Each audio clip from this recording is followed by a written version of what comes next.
বিসমিল্লাহিররহমানিররহিম।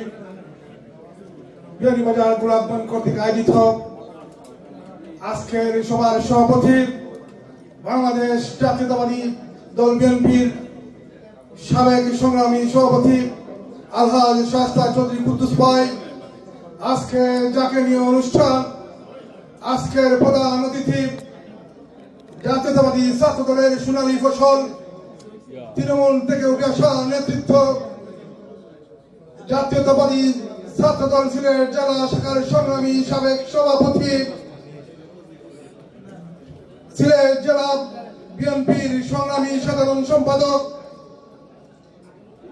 যুদ্ধাহত মুক্তিযোদ্ধা জনাব ইমরান আহমদ চৌধুরী, আজকের প্রধান বক্তা জাতীয়তাবাদী ছাত্র দলের সোনালী ফসল, দক্ষিণ সুনামগঞ্জ শান্তিগঞ্জের আগামী দিনে যিনি সংসদে দাঁড়িয়ে কথা বলবেন, জাতীয় নির্বাহী কমিটির অন্যতম সদস্য কয়সর মাহমুদ, মঞ্চে উপবিষ্ট জাতীয়তাবাদী দল বিএনপি লন্ডন মহানগরের সাবেক সংগ্রামী সভাপতি তাজুল ইসলাম ভাই, মঞ্চে উপবিষ্ট জাতীয়তাবাদী দল বিএনপির সহসভাপতি মুজিবুর রহমান মুজিব, মঞ্চে উপবিষ্ট জাতীয়তাবাদী ছাত্র দল থেকে উঠে আসা নেতৃত্ব, জাতীয়তাবাদী যুব দলের সংগ্রামী সভাপতি আফজাল হোসেন সহ আমার সম্মুখে অবস্থিত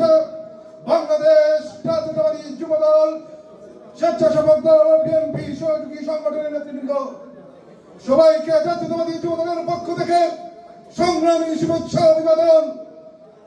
ইমরান ভাই আমাকে বলেছিলেন বাবুর কিরকম জনগণ কিভাবে হবে, আমি বলেছিলাম গোলাপগঞ্জ বিয়ানীবাজারে যতজন হবে এর থেকে বেশি হবে আমার জাতীয়তাবাদী যুব দলের নেতৃবৃন্দ। ওই যুব দলের নেতৃবৃন্দ আছে, ওই আন্দোলন সংগ্রামের নেতৃবৃন্দ আছে, ওই আমাদের কোন নেতা আছে,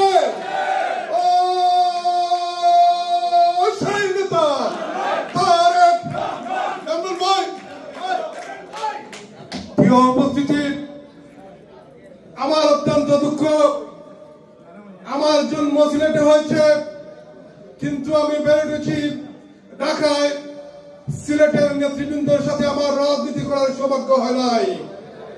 আজকে যিনি প্রধান অতিথি, উনার বর্ণাঢ্যময় জীবনের কথা আমি শুনেছি, আন্দোলন সংগ্রামের কথা শুনেছি, কিন্তু আমি ওনার সাথে রাজনীতি করতে পারি নাই।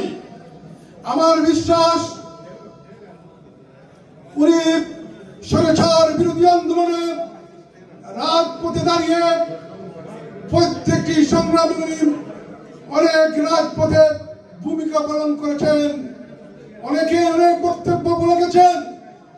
এই বক্তব্য শেষ নয়, আমাদের আন্দোলন এখনো শেষ হয়ে যায় নাই। পাকিস্তানি হায়নারা যেভাবে বাংলাদেশকে শোষিত করেছিল, আপনারা জানেন তাদের দূষণরা এখনো বাংলাদেশে আছে। বাংলাদেশের মানচিত্র ওরা ছিঁড়ে খেতে চায়। প্রিয় বন্ধুরা, ওই পাকিস্তানের রাজাকারের বংশরা আজকে নির্বাচন নিয়ে ছিনিমিনি খেলছে। ওরা আজকে পিআরসিএন অনেক কিছু বের করছে। আমরা পিআরসিএন মানি না।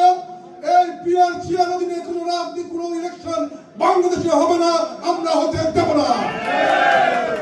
প্রিয় উপস্থিতি, যারা পিআরসিএন বলছেন তাদের উদ্দেশ্যে একটি কথা বলে আমি আমার বক্তব্য শেষ করব। পিআরসিএন নিয়ে রাজনীতি করবেন না। বিএনপি এখনো সহ্য করছে। আমাদের যদি দলে টিকে যায়, দেশ নায়ক তারেক রহমান যদি আমাদের বলেন 1 ঘন্টার ভিতর পুরো বাংলাদেশ গঠন করে দেব। এখানে আপনারা সবাই এসেছেন, আপনাদের সবার কাছে একটাই দাবি, দল যাকে যে জায়গায় মূল্যায়ন করুক, দল দেশ নায়ক তারেক রহমান, আমাদের মা দেশ নেত্রী বেগম খালেদা জিয়া, যেখানে তাদের শিশুর যাকেই প্রার্থী দেব না কেন, আমরা কাঁধে কাঁধ মিলিয়ে দেশ নায়ক তারেক রহমান, মা বেগম খালেদা জিয়ার হাতকে শক্তিশালী করে ওই তাদের শেষের প্রার্থীকে বিজয় করে এরপর আমরা করে ফিরে যাব। সকলের উপস্থিত কামনা করছি, সকলে এখানে এসেছেন।